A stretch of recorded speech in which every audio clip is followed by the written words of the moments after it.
बिस्मिल्लाहिर्रहमानिर्रहीम। अस्सलामुअलैकुम। आइला नाम का मतलब।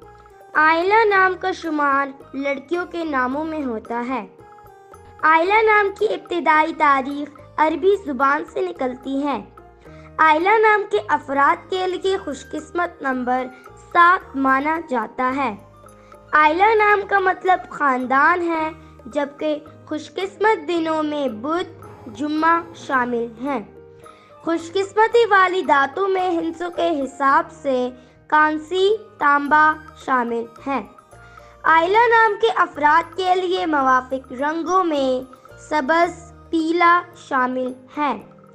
आइला नाम के अफराद के लिए मवाफिक पत्रों में फिरोजी पत्तर शामिल हैं।